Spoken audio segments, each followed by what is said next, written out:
ලීනර්ස් පවුලේ ආරක්ෂාව සහතිකයි.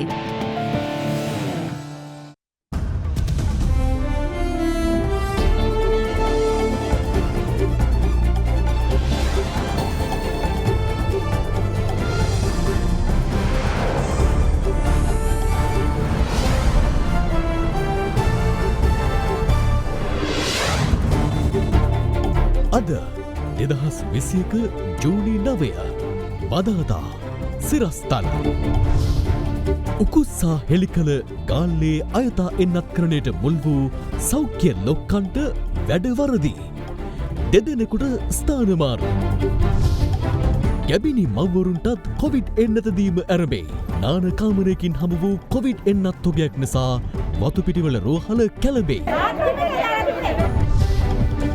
කොවිඩ් මරණ 1800 පනි.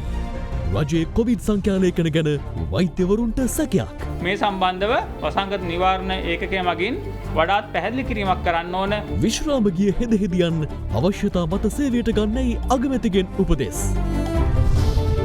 නිරෝධායන නීති කඩමින් කැස්පෑවේ උපන්දින සාදයක්.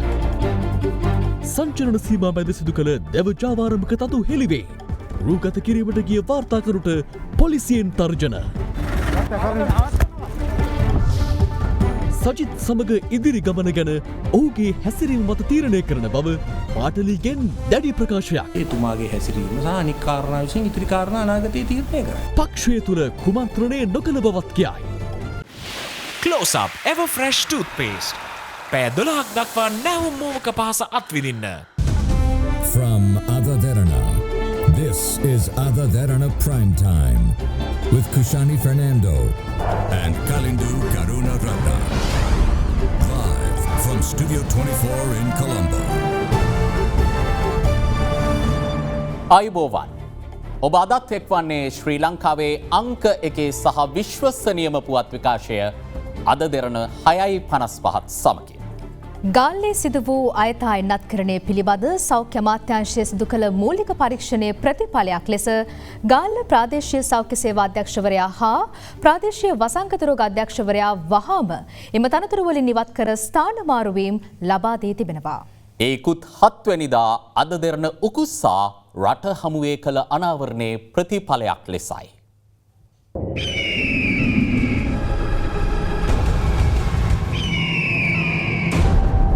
කොවිඩ් ව්‍යසනයෙන් බේරෙන්නට රටේ ජනතාව එන්නත් පිළිබඳ බලාපොරොත්තු සහගතව සිටියදී මානව සංහතියට පවා නිගා කරමින් එම අයිතිය උදුරා ගන්නට තත් කළ ගාල්ල දිස්ත්‍රික් සෞඛ්‍ය සේවා අධ්‍යක්ෂ කාර්යාලයේ අයථා එන්නත් කරන වැඩපිළිවෙල පිළිබඳ අද දෙරණ උකුස්සා රට හමුවේ අනාවරණ කළේ පසුගිය 7 වනදායි.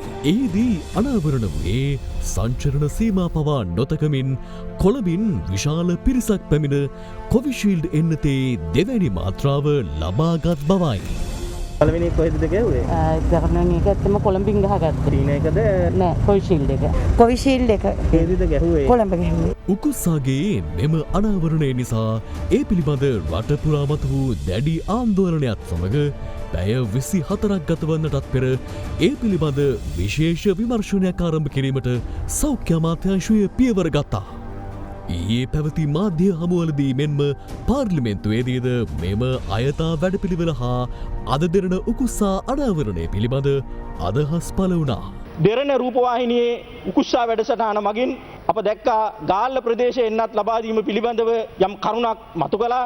අප මේ වැඩසටහනට දෙරණ මාධ්‍ය ජාලයට ස්තුතිවන්ත වෙන මේ කරුණ පෙන්වා දීම සම්බන්ධයෙන් මේ අතර අද සෞඛ්‍ය ප්‍රවර්ධන කාර්යාලයේදී පැවති මාධ්‍ය සාකච්ඡාවේදීද මේ පිළිබඳ දැඩි ලෙස ප්‍රශ්න කෙරුණා. විශේෂයෙන් අද දෙරණ උකුස්සා වැඩසටහනෙන් ඔබ පෙන්නපු දේ ඔබ දකින්නට ඇති.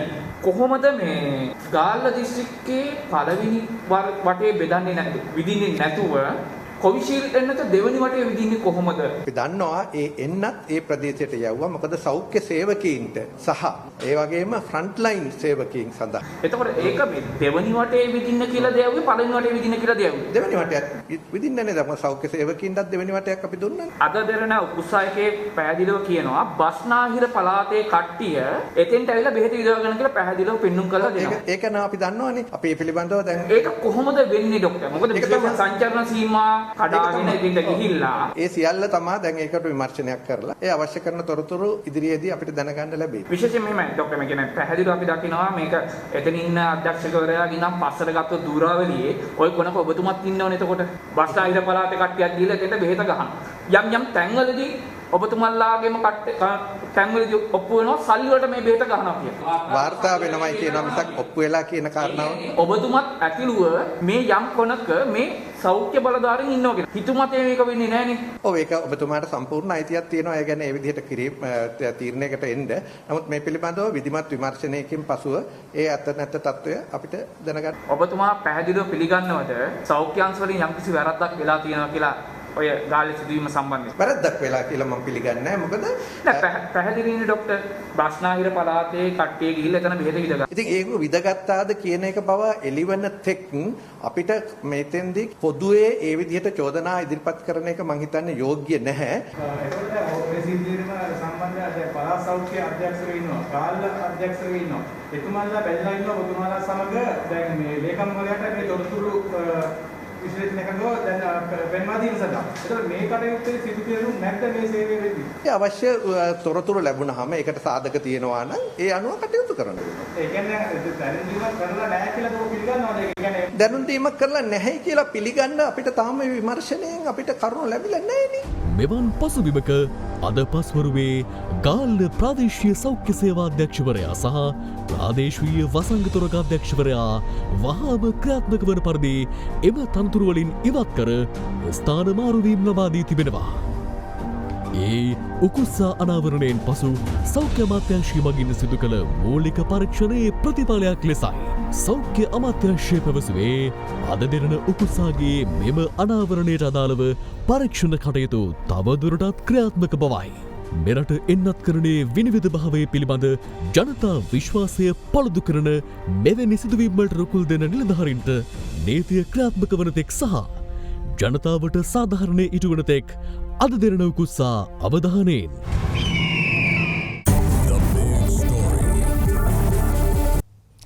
මෙරටින් වාර්තා වූ සමස්ත කොවිඩ් මරණ සංඛ්‍යාව 1800 සීමාව ඉක්මවා තිබෙනවා.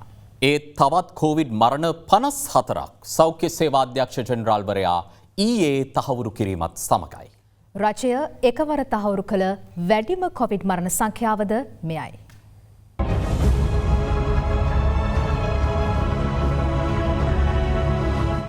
තවත් කොවිඩ් ආසාදිත මරණ 54ක් සෞඛ්‍ය සේවා අධ්‍යක්ෂ ජනරාල්වරයා ඊයේ තහවුරු කළා. රජය එකවර තහවුරු කළ වැඩිම කොවිඩ් මරණ සංඛ්‍යාව මෙයයි. මෙම මරණ පසුගිය මැයි 10 වනදා සිට ජූනි 7 වනදා දක්වා අතර කාලයේ සිදු වූ මරණ බවයි රජයේ ප්‍රවෘත්ති දෙපාර්තමේන්තුව සඳහන් කළේ. 6 දෙනෙකු නිවසේදී මිය ගොස් තිබූ අතර 2 දෙනෙකු රෝහල්ගත කරන අවස්ථාවේදී ජීවිතක්ෂයට පත්ව තිබුණා. මේ සමග මෙරට සමස්ත කොවිඩ් ආසාදිත මරණ සංඛ්‍යාව 1843 දෙනෙකු දක්වා ඉහළ ගොස් තිබෙනවා. කොවිඩ් 3 වන දළයේ ව්‍යාප්තිය සිදු වුණු පසුගිය අප්‍රේල් මාසය තුළ රජය තහවුරු කළ සමස්ත කොවිඩ් මරණ සංඛ්‍යාව 110ක්.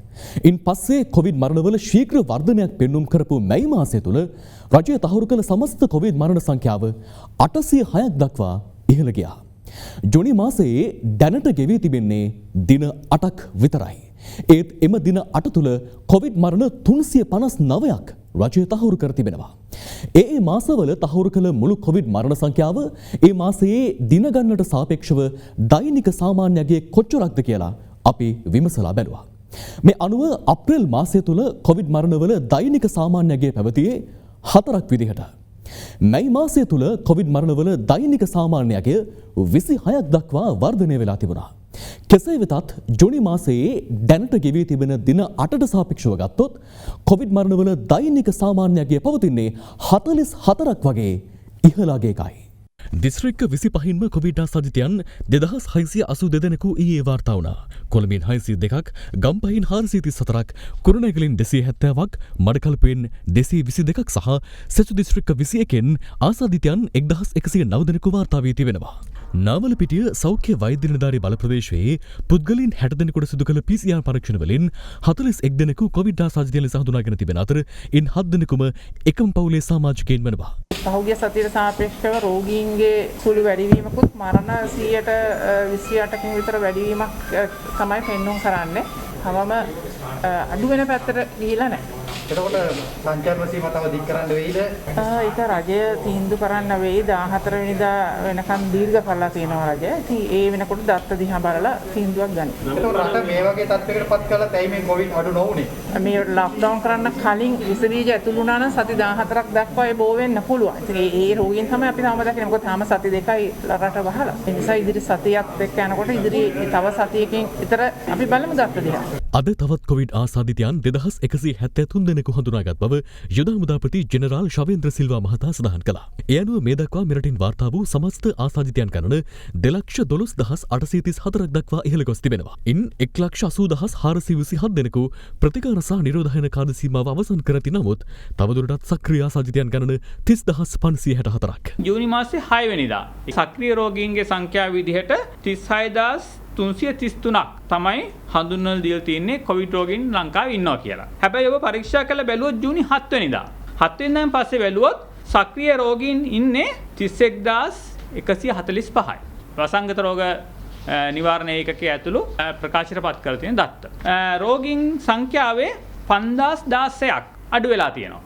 හැබැයි රිකවර් වෙච්ච රෝගීන් සුව රෝගීන් වශයෙන් තියෙන්නේ 1,173ක සංඛ්‍යාවක්. ඒතර ඔබට පේනවා රෝගීන් 5,016ක අඩුවක් දක්නට ලැබෙනවා. මේ රෝගීන්ට වෙච්ච දෙයක් නැහැ. මේ රෝගීන් සංඛ්‍යාව ඉඳලා තියෙන සමාජයේ මේ රෝගීන් සංඛ්‍යාව හිටපු හින්දා සෞඛ්‍ය අංශවලට හැකියාවක් නැහැ මේ රෝගීන් සුවවෙච්ච රෝගීන් කියලා එක සැරේටම හඳුනා ගන්න. එතකොට නමුත් යම්කිසි දවස් ගාණක් ගියාට පස්සේ මේ ප්‍රස්ථාරවල අවුල්සහගත ස්වභාවයක් ඇති වෙන නිසා එක සැරේටම වරින් වර ඒ කියන්නේ දවස් 4කින් නැත්නම් දවස් 5කින් මේ රෝගීන් ටික ප්‍රස්ථාරයෙන් ඉවත් කිරීමේ අවශ්‍යතාවය එනවා. දවස් 4කට 5කට සැරයක් අපේ සෞඛ්‍ය දත්තවල 5000ක 6000ක විචලනයක් සිද්ධ වෙනවා. කවුරු විසින් හෝ පැහැදිලි කරගත නොහැකි. මේ සම්බන්ධව වසංගත නිවාරණ ඒකකය මගින් වඩාත් පැහැදිලි කිරීමක් කරන්න ඕන.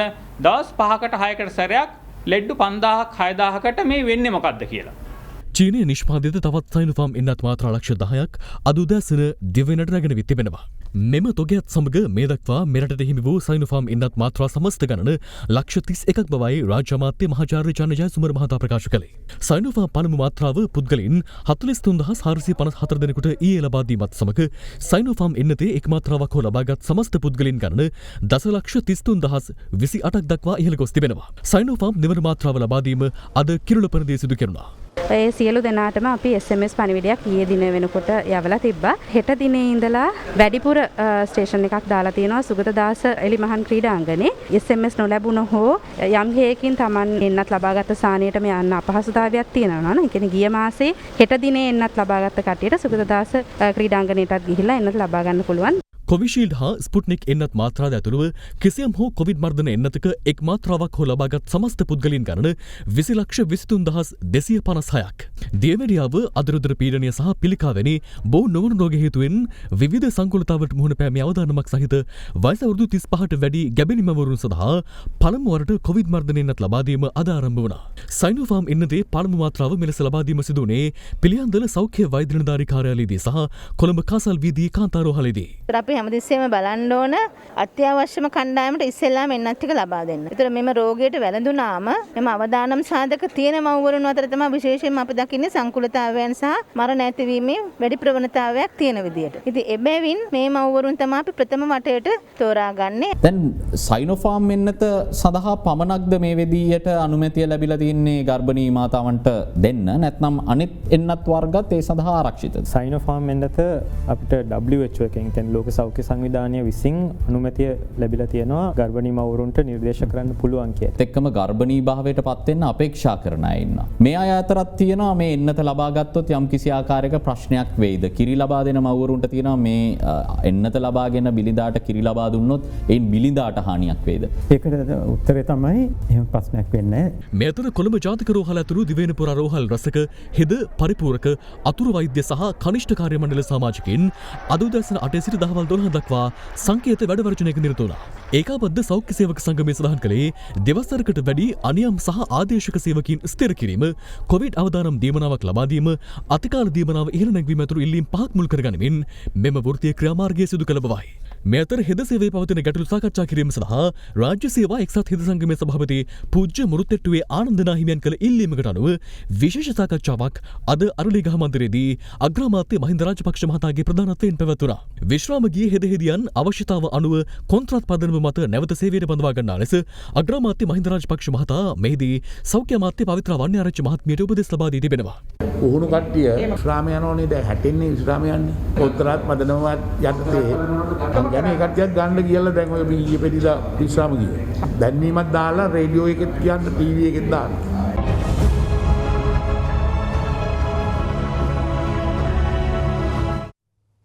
මේ අතර කොවිඩ් මර්ධන එන්නත්කරණය සම්බන්ධයෙන් ගම්පහ වතුපිටිවල රෝහලේ අද නොසන්සුන්කාරී තත්ත්වයක් ඇති වුණා. එය තවත් උණුසුම් වූයේ රෝහලේ නාන කාමරයකින් කොවිෂීල්ඩ් එන්නත් තොගයක් හමුවීමත් සමගින්. වතුපිටිවල මූලික රෝහලේ සේවය කරන විවිධ ශ්‍රේණිවලට අයත් සෞඛ්‍ය කාර්ය මණ්ඩල සමාජිකයන්ට සහ ඔවුන්ගේ ඥාතීන්ට කොවිෂීල්ඩ් එන්නතේ දෙවන මාත්‍රාව ලබා දීමට අද සැලසුම් කර තිබෙදී ගම්පහ සෞඛ්‍ය සේවා අධ්‍යක්ෂවරයා එම එන්නත් තොග වහාම ක්‍රියාත්මක වන පරිදි ආපසු ගෙන්වා ගැනීමට පියවරගෙන තිබෙනවා. දෙවන මාත්‍රාව ලබා ගැනීමට පැමිණ සිටි සෞඛ්‍ය කාර්ය මණ්ඩලයේ පවුල්වල සමාජිකයන්ට මේ නිසා ආපසු හැරී යාමට සිදු වුණා. ඒ හතට විතර ආපු ගමන් තාමත් නෑ ඉතින් නෑ කියලා කියනවා. මෙම සිද්ධියට රෝහල් කාර්ය මණ්ඩල සමාජිකයන් දැඩි විරෝධය පළ කළා. අපේ ළඟම ඥාතීන් ඔක්කොම ටික මේ වෙනකොට පොදු ප්‍රවාහන නොමැති කාලෙක තමන්ගේ පෞද්ගලික විදිහෙන් දරාගෙන අපේ රෝහලට ගෙන්නුවා. ගෙන්ලෙවලා පැයක් විතර දුරට කියනවා අද විදිහින් විදියක් නෑ ප්‍රාදේශීය සෞඛ්‍ය අධ්‍යක්ෂකගේ අනුමැතිය ඕන කියලා. ඒ හින්දා අපි මේ වෙනකොට අපේ සියලුම කැටගරි අපි එකතු වෙලා තියෙනවා තමන්ගේ රාජකාරී වලින් ඉවත් වෙනවා කියලා. මේ අතර භාවිතයට ගන්නා ලද කොවිෂීල්ඩ් එන්නතේ මාත්‍රාඩංගු කුප්පි 200කට ආසන්න ප්‍රමාණයක් වතුපිටිවල රෝහලේ නාන කාමරයක තිබී සොයාගත් බව එහි කනිෂ්ඨ කාර්ය මණ්ඩල සමාජිකයින් අනාවරණ කළා. අපේ අහිංසක මේ වැඩ කරන උන්ට විද්ද නම් එන ගහනවද? මේක දෙන්නේ නෙමෙයි සුදෙනෙකුට විද්ද.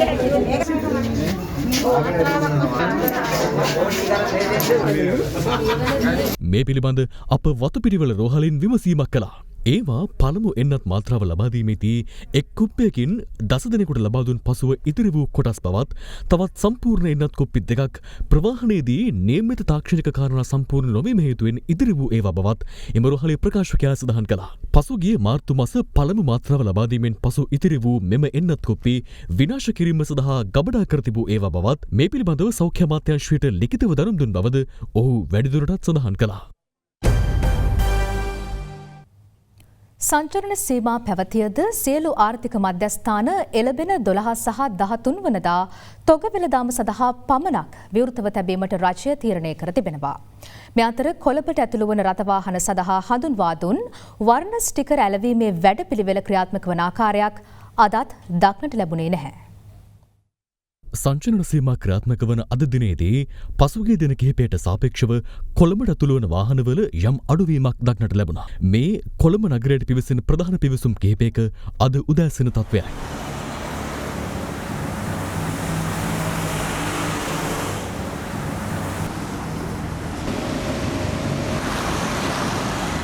කෙසේ වෙතත් අද දිනේ කොළඹට ඇතුළු වන කිසිදු පිවිසුමක වර්ණ ස්ටිකරය ඇලවීමේ වැඩපිළිවෙල ක්‍රියාත්මක වන ආකාරයක් දක්නට ලැබුණේ නැහැ.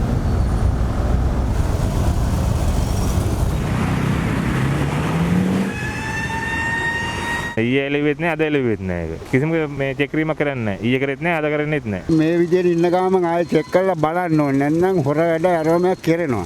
ස්ටිකර් වැඩේ නම් හොඳයි ඉතින් කරදරයක් නැතුව යන්න පුළුවන්. ඇත්තටම අපි ඊයේත් කොළඹ ගියා සෑහෙන්නේ මේ වාහන ප්‍රමාණයක් යනවා ඉතින්. පෙරේදා නම් චෙක් කරා. දැන් ඊයේ අදයි දෙකේ නෑ. මම හිතන්නේ ඒක ඇත්තට ප්‍රායෝගික දෙයක් නෙවෙයි කියලා මල්ලි මම දැක්ක කිව්ව වලකම එයාගේ ඩොකියුමන්ට්ස් එක චෙක් කරන්නේ නැහැ නිකම්ම වාහන එනකොටම ස්ටිකර් එක ගැහුවා යවුවා ඊට පස්සේ ආයේ වාහනේ කිසිම තැනක චෙක් වෙන්නේත් නැහැ මම දැම්මට වැඩ නැහැ පේනවනේ වාහන යන තරම පළවෙනි පාර ඉන්ද්‍රපීතිය දැන් අන්නේ වගේ නීතියක් තියෙනවා මේ අතර පානදුර ප්‍රදේශයේ බේකර නිෂ්පාදන ජංගම අලෙවිකරුවන්ට සෞඛ්‍ය ආරක්ෂිත ඇඳුම් කටල ලබා දීමේ අවස්ථාවට එක්වෙමින් බස්නාහිර පළාත බහර ජ්‍යෙෂ්ඨ නියෝජ්‍ය පොලිස්පතිවරයා ස්ටිකර් ඇලවීමේ වැඩපිළිවෙල සම්බන්ධයෙන් අදහස් පළ කළා. යනු 78000ක් ස්ටිකර් නිකුත් වෙලා තියෙනවා වාහන වලට. ඒ නිසා අපි හිතනවා දෛනිකව කරන අත්‍යවශ්‍ය සේවාවන් පවත්වා ගැනීම සඳහා ඒ සංඛ්‍යාව ප්‍රමාණවත් කියලා. අපි ඒ නිසා ඒ වැඩපිළිවෙල తాවකාලිකව නතර කරලා ඉවරලා 아무ත් ස්ටිකර් ප්‍රදර්ශන නොකරන සහ නිසි අවසරයකින් තොරව සංචාරන වාහන සම්බන්ධයෙන් නීතිමය ක්‍රියාමාර්ග ගැනීම සඳහා කරන සෝදිසි කිරීම දෛනිකව කරනවා. සංචලන සීමා කඩ කරමින් කැස්බෑව හල්පිට ප්‍රදේශයේ හෝටලයක පවත්වමින් තිබූ උපන්දින සාදයක් ඊයේ රාත්‍රියේ කැස්බෑව පොලිසිය විසින් වටලනු ලැබුවා. එහිදී කාන්තාවන් 5 දෙනෙකු ඇතුළු පුද්ගලයන් 10 දෙනෙකු පොලිස් අත්අඩංගුවට ගෙන ඇති අතර ඔවුන් අද කැස්බෑව මහේස්ත්‍රාත් අධිකරණයට ඉදිරිපත් කිරීමෙන් පසුව ඔවුන් සම්බන්ධයෙන් නිසි සෞඛ්‍ය ආරක්ෂිත පියවර අනුගමනය කරන ලෙස මහේස්ත්‍රාත්වරයා නියෝග කළා. අනුරාධපුර මාකට් පෙදෙසේ පිහිටි සතොස ශාඛාවේ මත්පැන් අලුවිසැලේ මත්පැන් තොගයක් අස්ථානගත වූ බවට ලද පැමිණිල්ලකට අනුව අනුරාධපුර පොලිසිය විමර්ශනයක් ආරම්භ කර තිබෙනවා. විමර්ශනය ආරම්භ කිරීමත් සමග සුරාපදු නිලධාරීන් පැමිණ අද පෙරවරුවේ එම අලුවිසැලට මුද්‍රා තැබුවා. අද දින උදෑසන 6න් අවසන් වූ පැය 24ක කාල පරිච්ඡේදය තුළ නිරෝධායන රීතීන් උල්ලංඝනය කළ පුද්ගලයන් 1034ක් පමණ අත්අඩංගුවට ගෙන තිබෙනවා. මේ අතර බුත්තල ප්‍රදේශයේ සිට සංචලන සීමා උල්ලංඝනය කරමින් පැමිණි ලොරි රථයකින් සීදුව ප්‍රදේශයේ ඇඟලුම් කර්මාන්ත ශාලාවකට බලපත්‍ර රහිත කොහොඹදැව මිලදී ගැනීමක් සම්බන්ධයෙන් ගම්පහ දිසා වන සංරක්ෂණ ඒකකයේ නිලධාරීන් අද වැටලීමක් සිදු කළා. කොහිනාද මේ දරලොත්ගේ අරන් ආවේ? පාලේ. මේකට බලපත්‍ර නැද්ද? නෑ.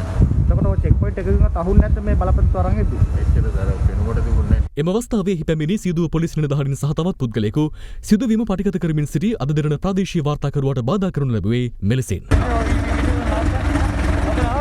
මේ ඔක අරගෙන යන්න උගෙන් දෙයක් කාලා. මම කියන්නේ යන්න. මොනවද මේ කරන්නේ? නවත්තන්න. ඔයාලා මාධ්‍යයෙන් මම කැමරාව උදුරන්නේ. මම නවත්තන්න. ඔක නවත්තන්න. රාජකාරී කරාද? අපි ආයෙත් රාජකාරී තමයි අපි. මාත් කරන්නේ. ඔක පොඩිස් කරනවා. ඔයා මෙතන කැමරාවක් අල්ලගෙන නිකන් මේ සෝබන දාන්න එන්න බා. මේ මාධ්‍යෙන් ඔයා යන්න අපි මේක බේර රාජකාරී බාධා කිරීම මට පුළුවන් බේර ගන්න ඔයා යන්නකෝ. මේ අතර සංචලන සීමා ක්‍රියාත්මකව පැවතියද දිවයිනේ සියලු ආර්ථික මධ්‍යස්ථාන එළඹෙන 12 සහ 13 වනදා තොග වෙළඳාම සඳහා පමණක් විවෘත කරන බව කෘෂිකර්ම රාජ්‍ය අමාත්‍යාංශය අද නිවේදනය කළා. දිවයිනේ සියලු ආර්ථික මධ්‍යස්ථාන තොග වෙළඳාම සඳහා පමණක් අද දිනේද විවෘතව පැවතියත් එළවලු වල මිල ඉතා ඉහළ මට්ටමක පැවති බව වෙළඳුන් පැවසුවා. පෝංචි 240යි සිල්ලර මිල විකුණන්නේ. කැරට් 240යි, මාළු මිරිස් 400යි, ගෝවා 200යි, ලීස් 240යි. ඒ වගේ තමයි යන්නේ අල 200යි, කීලෝ 120යි. මම මේ ගම්ම ග්‍රෑම් 250, 80යි, 90යි, 110යි ඒ වගේ තමයි යන්නේ. නුවරඑළියාරේ මේ එළවලු විකුණ ගන්න බෑ කියලා කියනවා. ඒ වුණාට අපිට ගන්න ගියාම මේ ගිනි ගණන්. දැන් මම අරගත්තා, මාළු ගත්තා, මාස් ගත්තා. එකක්වත් අඩු නෑ. ජීවත් වෙන අමාරුයි මිනිස්සුන්ට. මිල ඉහළ යාමක් තමයි තිබෙන්නේ. අද දිනේදී විශාල පාරිභෝගිකයන් පිරිසක් තොග එළවලු මිලදී ගැනීම සඳහා පැමිණියත් මේ මිලෙහි තත්ත්වය උඩ නැවත වුන් හැරිලා ගියා. ආර්ථික මධ්‍යස්ථානවල එළවලු සහ පළතුරු තොග මිල ගණන් ඉහළ යාම හේතුවෙන් ජංගම වෙළඳුන්ද අපහසුතාවයට පත්ව සිටිනවා. ඔයගොල්ලෝ යන්නේ හැරිලා. අද ගිනි ගණන්නේ මිනිස්සුන්ගේ දෙලි කනවනේ වෙලින්දන්නේ ගොවියටවත් නෑ මේ වගේ ප්‍රතිලාභ හම්බෙන්නේ මේ අතරමැදියෝ තමයි මේව හම්බ කරන්නේ. 40 නම් මේ ඇවිල්ලා 200යි. ඔයගොල්ලෝ ඒ එළවලු ගත්තද? ටික අරගෙන යනවා ඉතින් අර කරන්න දෙයක් නැති හින්දා. දවසේ ජීවත් වෙන්න තමයි කරන්නේ. කෙසේ වෙතත් මිල ගණන් ඉහළ යාම හේතුවෙන් අවසානයේ පීඩාවට පත්ව ඇත්තේ පාරිභෝගික ජනතාවයි. බෑදරුයි රටකොළු කරලයි ටක්කයි කියලා දෙතියි. බඩු මිල ගිනි ගණන් ආයි කියන්න නැහැ ගිනිම ගණන්. ජීවත් වෙන්න බෑ මොන වේද කියලා හිතා ගන්න බෑ අපරණ. මෙවැනි වාතාවරණයක් තුළ නොච්චියාගම සහ ගල්නෑව ප්‍රදේශවල පළතුරු වගාකරුවන්ට සිය අස්වනු අලෙවි කර ගැනීමට නොහැකිව විනාශ වී යන අයුරු බලා සිටීමට සිදුව තිබෙනවා. පියල් 5කටවත් දී ගන්න විදියක් නැහැ. වෙලෙන්දෝ එන්නේ ගස් යට කුණු වෙලා වැටෙනවා. බලධාරීන් කියන්නේ මේ ගස් ලැබුවට වලට හොඳ මිලක් ගෙනලා දෙන්න. මෙච්චර වියදම් කරලා කියලා තෙල් කඩාගෙන වැටිලා ඒවා දී ගන්න ක්‍රමයක් නැහැ. මේ බාන්න ඉදිරිය මේ දැන් අලු කේලුත් කන්න වෙලා තියෙන අපිට. ඒක තමයි කියන්නේ දැන්. මෙතර පෑලියගොඩ මධ්‍යම මත්ස්‍ය වෙළඳ සංකීර්ණයේ මත්ස්‍ය වෙළඳාම අවම මට්ටමක පැවතීම පිළිබඳව වෙළඳුන් අදත් චෝදනා කළා. මිල අඩු ඒ වුණත් මිනිස්සු එන්නේ මාළු ගන්න. මාළු ඔක්කොම හැමදාම අයිස් දාගෙන ඉතුරු වෙලා තියෙනවා. දැන් දිවරා මාත්‍යාංශයෙන් කියනවා මාළු වලට ප්‍රශ්නයක් නැහැ. ඒ මාළු මිලදී ගන්නවා කියලා. මාළු මිලදී ගන්න බව පෙන්නේ නැහැ. ඔබතුමාට පුළුවන් නම් මට පෙන්නන්න බලන්න කවුද අමාත්‍යාංශයෙන් ගන්නේ කවුද වක්කින නිලධාරියා කියලා. එහෙම කෙනෙකුත් නැහැ. සමගි ජනබලවේගයේ සමග තමාගේ දේශපාලන අනාගතය සජිත් ප්‍රේමදාස මහතාගේ හැසිරීම සහ තවත් කාරණා මත තීරණය වනු ඇතැයි එම පක්ෂයේ පාර්ලිමේන්තු මන්ත්‍රී පාටලී චම්පික රණවක මහතා පවසනවා. පක්ෂය තුළ කුමන්ත්‍රණයක් ක්‍රියාත්මක වන්නේ දැයි අද කොළඹ පැවති ප්‍රවෘත්ති සාකච්ඡාවකදී මාධ්‍යවේදීන් නැගූ ප්‍රශ්නයකට පිළිතුරු දෙමින් ඔහු පැවසුවේ තමා එම චෝදනා මුළුමනින්ම ප්‍රතික්ෂේප කරන බවයි. සමගී ජනබලවේගයේ නායක සජිත් ප්‍රේමදාස මහතා විපක්ෂ නායක දුරෙන් ඉවත් කර රනිල් වික්‍රමසිංහ මහතාට එය ලබා දීමේ කුමන්ත්‍රණයක් සමගී ජනබලවේගය තුළ ක්‍රියාත්මක වූ බවට ජාතික පුවත්පතක් සහ සමාජ මාධ්‍ය හරහා ඊයේ වාර්තා වී තිබුණා. එම කුමන්ත්‍රණය මෙහෙයවූ බවට චෝදනා එල්ල වී තිබූ පාර්ලිමේන්තු මන්ත්‍රී පාටලි චම්පික රණවක මහතා අද ඒවාට ප්‍රතිචාර දැක්වුවා. අමූලික අසත්‍ය සජිත් ප්‍රේමදාසව විපක්ෂ නායක පුටුවේ රනිල් වික්‍රමසිංහ මහත්තයා ජනාධිපතිවරණයෙන් පස්සේ විපක්ෂ නායක කරන්න ඕනයි කියලා එක්සත් ජාතික පක්ෂයේ තීරණය කරලා තියෙන වෙලාවේ මමයි යෝජනා කරලා ඒ ලිපිය අත්සන් කරලා එතුමාව විපක්ෂ නායක කළේ. අපිට කිසිම කෙනෙක්ට අපි ඔය යටින් මඩ ගහන වැඩ කරන්නේ අපි විවේචනයක් තියෙනවා. අපි කෙලින් කියනවා. රනිල් වික්‍රමසිංහ මහත්තයා මම දන්නේ නැහැ පාර්ලිමේන්තුවේ එනවද නැද්ද කියලා. 2019 එතුමා කතා කළාට පස්සේ මම එතුමාට කතා කළා නෑ. ඔබතුමා නිකන් 아무තු වෙන සීන දකින්නවා කියන කතාවත් උතන එනවා නිකන්. මම සීන දකින්නවා මේ රටේ අවුල්වාදයට උරුම වෙලා තියෙන මේ දේශපාලනයේ මේ රටේ නිපුණතාවයේ හැකියාව තියෙන පරම්පරාවට උරුම කර ගැනීම සඳහා මම සීන දකින්නවා. රනිල් වික්‍රමසිංහ මහත්තයා ඇවිල්ලා මේ රටේ පාරම්පරික ප්‍රභූපන්තියේ නෂ්ටාවශේෂය. ඒ ප්‍රභූපන්තියට විරුද්ධව තමයි අපි මේ කටයුතු කරන්නේ. ඒක සරිත් ප්‍රේමදාස මහත්තයත් එක්ක ඉඳලා ඔබතුමාට ඒක කරන්න පුළුවන් වේද? මෙහෙමයි. අපි ඒ අවස්ථානුකූලව ඒ අවස්ථාවේ තිබිච්ච හොඳම විකල්පය 2019 සජිත් ප්‍රේමදාස මහත්තයා අපි ඒ හින්දා ඒ කටයුතු කළා. ඉදිරි අනාගතයේදී මේ සමගි ජන බලවේගයේ එතුමාගේ හැසිරීම සහ අනික් කාරණා විසින් ඉදිරි කාරණා අනාගතයේ තීරණය කරනවා. ඒ කියන්නේ ඊළඟ පාර වෙනසක් වෙන්න පුළුවන්. ඒක මොනවද? අපි දන්නේ නැහනේ. ඒක මොකද්ද කියලා අපි ඒක මට කියන්නත් බෑ වෙන කාටවත් කියන්න බෑ. මේ අතර මේ සම්බන්ධයෙන් අද සමගි ජන බලවේගයේ මාධ්‍ය හමුවේදීද අදහස් පළ වුණා.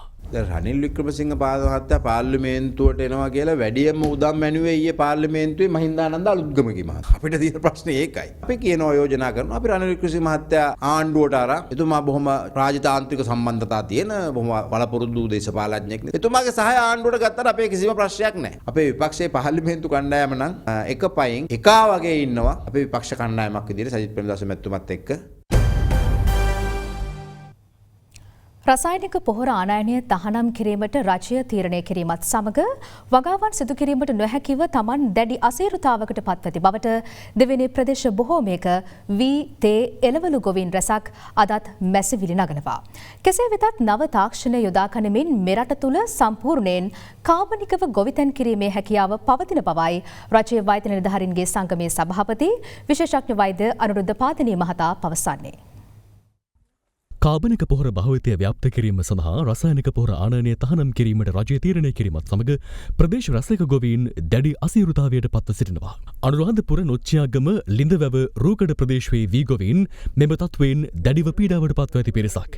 හරියට මාසය දවස් දෙකක් විතර ගෙවිලා තියෙනවා. දැන් ගොයමේ කිසිම වර්ධනයක් නැහැ මේ වෙනකන්. මේකට පොහොර වැදුවා නම් මේ වෙනකොට මේක නියම උඩ එන්න ඕනේ. රජේ පොහොරත් නැහැ දැන්. කඩේ පොහොරත් නැහැ. දැන් මේවට ගන්න කෘමිනාශකත් මොනවාකුත් නැහැ. තේ වගාවට යොදන පොහොර හිඟවීමෙන් හිනිදුම පත්තුවේ සහ මොරවක් කෝරලේ කුඩා තේවතු හිමියන්ද මුහුණ පාත්තේ දැඩි අපහසුතාවයකටයි. බලන්න මේ දළුවල හැටි. හැම තේ කර්මාන්ත ශාලාවකම ඉල්ලන්නේ හොඳම දළු. නමුත් මේ ඇත්තටම බැලුවොත් මේ දළු හොඳම දළු වලට ගන්න බෑ කියලා තේ කර්මාන්ත ශාලා හිමියෝ පවා කියාවි. දළු රතු පාට වෙලා තියෙන්නේ පොර නැතුව. එක දැල්ලක්වත් කොළ පාට වෙන්නේ නැහැ. කවදාකවත් අපිට මේ ආදායමක් ගන්න බෑ කොම්පෝස්ට් පොර වලින්. ඒක නිසා අපි දැනුවත් කරන්න කොහේ හරි පොහොර ප්‍රමාණයක් නැත්නම් 아무ත් ඒ පොහොර ටික අපි වැඩිපුර පොහොර ලබා දෙන්න ඒ තමන්ගේ දළු ගානට විශේෂයෙන්ම තේ සඳහා දළු ඒ නිෂ්පාදනය කරන ප්‍රමාණයට අනුව ඒ පොහොර ලබා දෙන්න කටයුතු කරනවා.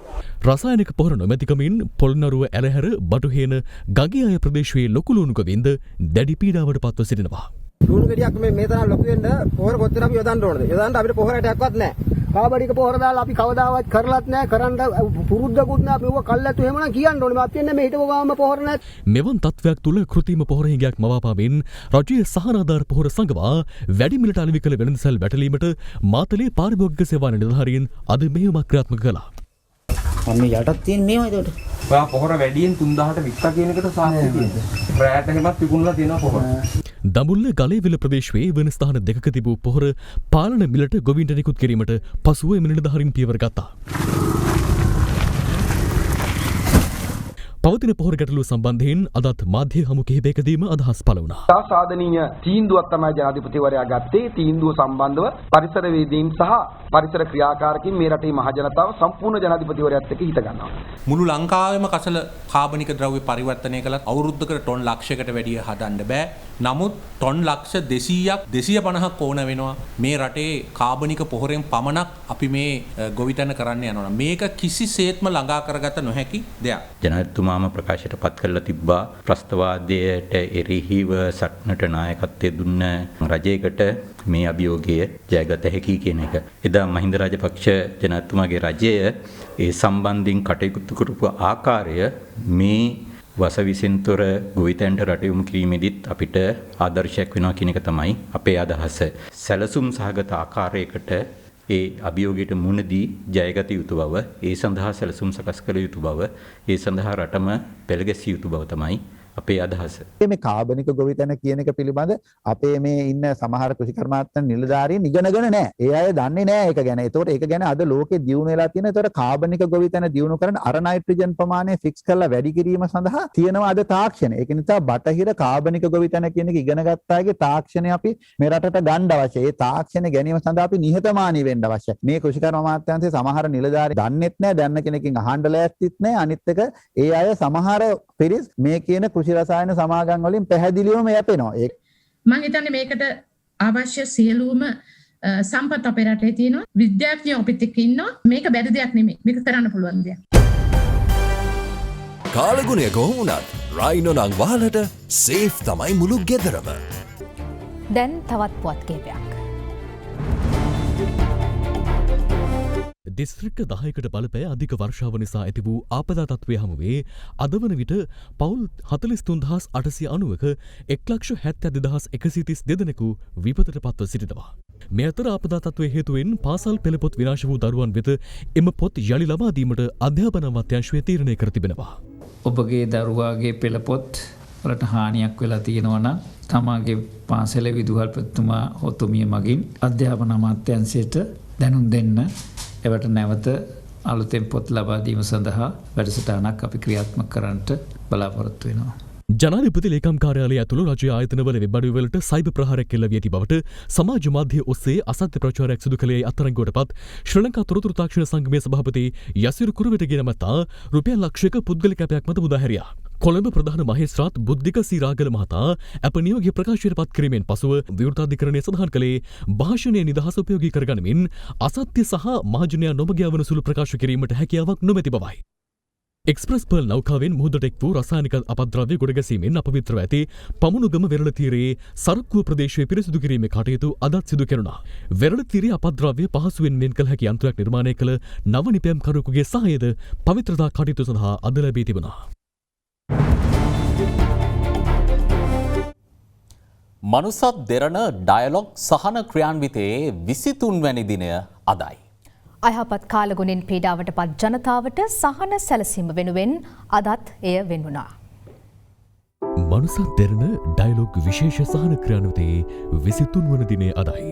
අදත් එය අයහපත් කාලගුණ තත්ත්වයේ හේතුවෙන් පීඩාවට පත් පිරිස් වෙත සහන සැලසීම සඳහා වෙන් කෙරුණා. යනුව කොළඹ දිස්ත්‍රික් ලේකම් කාර්යාලය වෙතත් ගම්පහ දිස්ත්‍රික් ලේකම් කාර්යාලය වෙතත් ගංවතුරින් පීඩාවට පත් ජනතාව අතර බෙදා දීම සඳහා වියලි ආහාර ද්‍රව්‍ය ලබා දීම අද සිදු කෙරුණා. ගංවතුර මේ වෙනකොට බැසයාගෙන තිබුණත් ඔවුන්ගේ සාමාන්‍ය ජීවිකාව කරගෙන යාමට තවමත් විවිධාකාර ගැටලු තියෙනවා. එවැනි අවස්ථාවක මනුසත් දෙරණ සහ ඩයලොග් සමාගමේ එකතුවෙන් මේ සිදු කරන කාර්යයට කොළඹ දිස්ත්‍රික් ලේකම්වරයා වශයෙන් මගේ ගෞරවී ස්තුතිය පළ කරනවා. මනුසත් දෙරණ ඩයලොග් ආයතන එකතු වෙලා මේ ක්‍රියාත්මක කරන උතුම් සත්කාරක වැඩසටහන සම්බන්ධයෙන් සුබ ප්‍රාර්ථනා එකතු කරනවා. තවත් මෙවැනි සත්කාරක වැඩසටහන් කරන්නට ඔබට ශක්තිය ධෛර්යය වාසනාව ප්‍රාර්ථනා කරනවා. මේ අතර කොවිඩ් ව්‍යාප්ති සමයේ රජයේ රෝහල් වෙත අවශ්‍ය උපකරණ බෙදා දීමේ වැඩසටහන අඛණ්ඩව අදත් ක්‍රියාත්මක කෙරුණා. මනුසත් දෙරණ ඩයලොග් ආයතනයත් සමග එක්ව මෙම විශේෂ සහන ක්‍රියාන්විතය ඉදිරියටත් සිදු කිරීමට නියමිතයි.